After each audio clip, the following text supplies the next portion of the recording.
ও মুহাম্মদ, তোমার খোদার পিতাকে, তোমার খোদার মাতাকে, তোমার খোদাকে কে বানিয়েছে? তোমার খোদাকে কে তৈরি করেছে?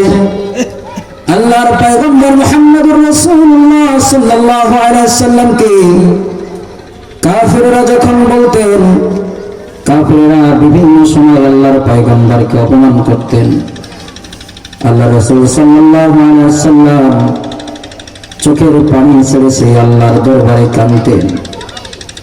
ওগো আল্লাহ, কাফিররা আমাকে অপমান করে, আমার কোনো কষ্ট নাই।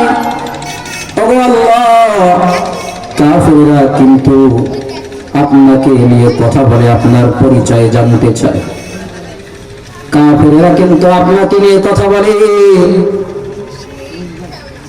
আল্লাহর পয়গম্বরের চোখে পানি, আল্লাহ পাক রব্বুল আলামিন দোস্তের চোখে পানি না দেখতে পেরে, পানি দেখতে পেয়ে আল্লাহর পয়গম্বরের চোখে জিবরাইল আলাইহিস সালামকে আল্লাহর পয়গম্বর সূরা ইখলাস দিয়ে পাঠান। সুবহানাল্লাহ।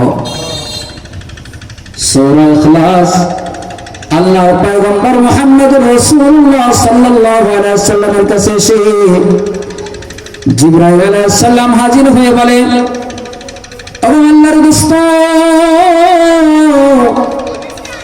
আপনার আর কান্না করতে হবে না, আপনার মালিকের জবাব পাঠিয়েছে, আপনার মালিকে জবাব দিয়েছে। আপনার মালিকের পরিচয় কাফেরদের মাঝে যে আমি যে সূরা ইখলাস নিয়ে এসেছি, এই সূরা ইখলাস দিয়ে আপনি কাফেরদেরকে জবাব দিয়ে দেন, কাফেররা এটার মাধ্যমে জবাব পেয়ে যাবে। আল্লাহর পয়গম্বর মুহাম্মদুর রাসূলুল্লাহ সাল্লাল্লাহু আলাইহি ওয়াসাল্লাম কাফেরদেরকে বলতেছে, আল্লাহ পাক রব্বুল আলামিন তোমাদের কথার, তোমাদের যে অপমান সেটার জবাব দিয়েছে। নাও,